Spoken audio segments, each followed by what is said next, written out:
Hey gems, welcome back to my channel. In this video, I am doing thigh length boho medium knotless braids. You'll see that I have already done the back. I did not braid it all the way down in the back, so you will see me continue to braid the braids down as you further watch the video and how I create the boho look. I also did not add the boho hair, or the curly hair as I would say, in as I braided. I simply just did knotless braids, and then you will see if you continue watching how I added in the curly crochet beach curl Fritress hair.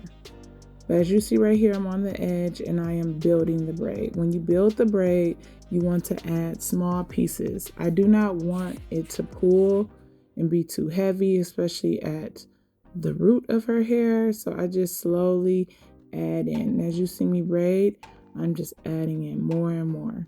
I probably added about 6 or 7 pieces of hair. I am using the Expressions Ultra Pre-Stretch 52 inch and a number 1.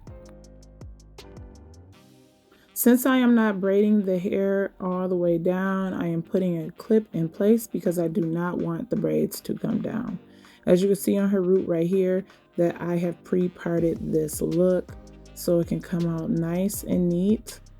This saves a lot of time when doing any type of braid style, to be honest, whether it's feed in, knotless, or box braids. Pre-parting saves time. If you want to see how I pre-part, just let me know in the comments and I'll do a video on that for you. But as you can see right here, I am starting the next braid and I'm adding at least 3 to 4 pieces in the beginning, and then I braid down, then add some more. And you'll just see that I'm just slowly adding here. To be honest, you can compare how much you add to the other braids and continue to braid down. But what you do have to be educated on is to make sure that you're not making it super long. So if you want it mid-back length, I would say use a 42 inch. 52 can get pretty long if you continue to add hair. And that type of hair is actually good for when you do waist length type of hair. But since she's getting thigh length, it's going way past that. And as you can see right here, I'm adding in my edge gel and I am just getting this part all together. The type of gel that I used in this video is Lock-In. It's a braiding gel, and I only use a little bit. I use it to part. I don't really put a whole bunch of product on the hair at all, and then I'll just start braiding. I don't like it looking too, I don't like it looking glossy. I just feel like that is too much product put on the hair and it'll cause it to itch eventually. So I just add it a little bit on the hair sometimes, or not. I'll just put it on the part and then rub it in, and that's pretty much how I use braiding gel. To be honest, a little goes a long way, so you do not need a lot of braiding gel. If you're using that much product, then you got to go back to braiding school or something. But if you are a true braider, you really do not need braiding gel at all, but it is very helpful.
Right here you see me braiding the braids down. So what I do is I take the clip off and then I feed in here to match the length of the other braid. You guys can't see it, but the very back braid is kind of like my guide on how much hair that I add, and then I just continue braiding down. For the most part, I add in at least 1 or 2 pieces on this section, and I just braid it completely down as you see, like so. And you'll see right here me add it. If you want to know where I got this braiding rack, click in my bio or my description box and I'll let you know where I got this braiding rack. I love this braiding rack. It's from Amazon. So if you're a braider, go get you one. But as you can see right here, I'm just braiding down and I added one piece in.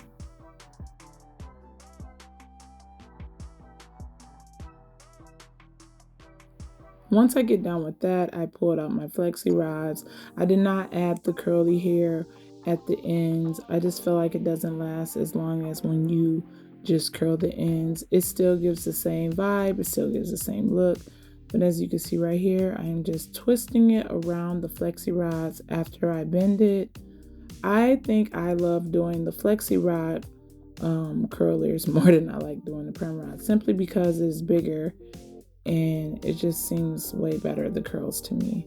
But when you add the curlers on, you want to make sure, as you can see right there, you comb or brush the hair that you left out before you wrap around. You don't want to have knotted up curly ends. You want to have them looking nice and straight and with no knots in your curls. So make sure you brush it out before you wrap the hair around the curlers, and you just wrap around and keep it going.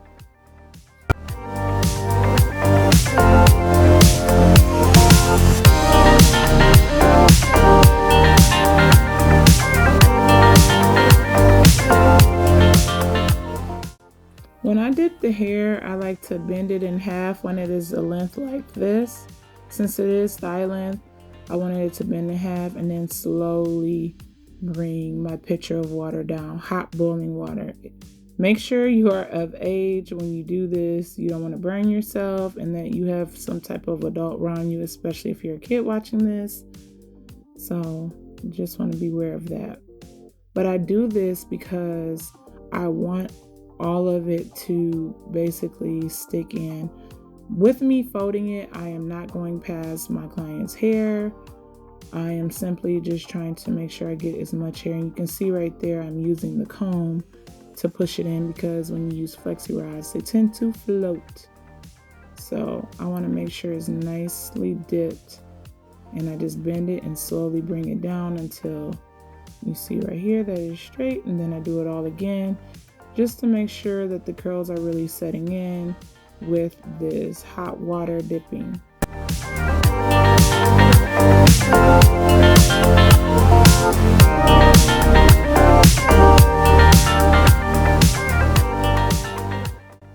I like to let the curlers sit and cool off before I unravel them, which you can't really tell the time difference, but you can see there's no steam.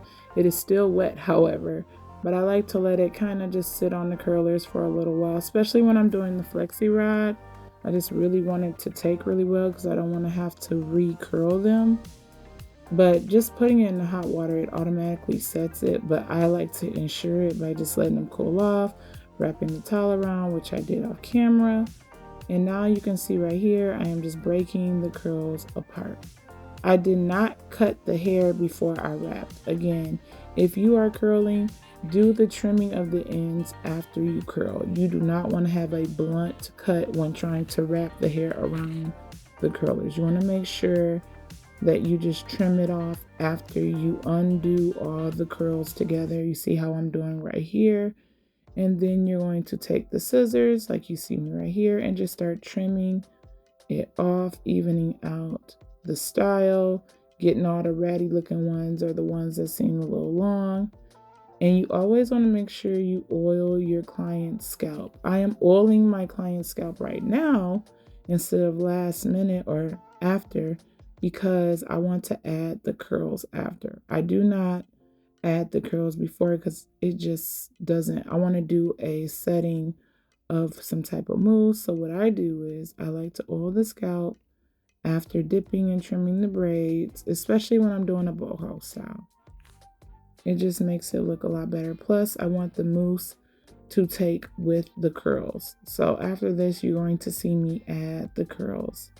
When I apply the oil, I put on a heavy amount because I don't want my client to have to go in and oil her scalp after. I put on a nice thick amount, and then you're going to see me rub all that grease into the other parts. I just bring my fingers downward on the scalp, as you see me doing, like so.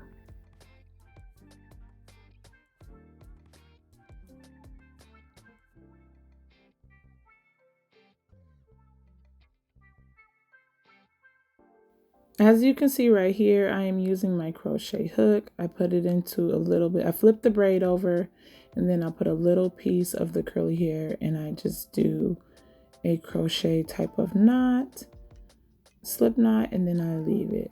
I used to braid the curly hair in, but I realized that that process just slows me down. It also depends on what your client wants. If your client, or the look you want. To be honest, the look always turns out the same. You do not see my knots because I do use little pieces of hair. When you use thick pieces of hair and you crochet or latch hook it in, you can see the knot hanging out of it. I just do 1 or 2 slip knots and then I just keep it going. And when I'm adding the curls, for a light boho look, I just do every other braid per row. So if it's a row of 3, I just do the middle row. If it's a row of 4, I do 2, and then so on and so on. And then sometimes my client may not want it heavy in the back, but heavy in the front. So then I'll just put it every 2 braids. So if it's 3 in the row, I'll do 2. And that's pretty much how I like to do it.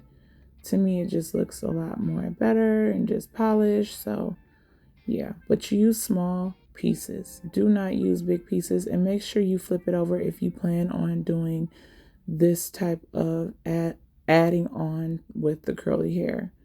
As you can see, I am doing every other braid in this row. And this is pretty much how I add in the curly curls of the hair. Now, if I'm using human hair, I most likely will not crochet it in. I will braid it in as I go, simply because it's a little different when installing, especially with the bundles, and I don't want it to look funny. So, but with regular crochet hair from Criss, which I use 99% of the time, because it ends up matting the same way natural hair does sometimes. It depends on how you upkeep. But as you can see right here, I'm now adding the mousse in. And you see I just add it in. I put a lot on. I want it to look really good and make the curls look more defined and more stuck together.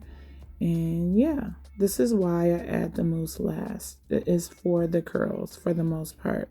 Well, thanks for watching my video. Please subscribe, hit the notification bell, and yeah, see you later, gems. Bye.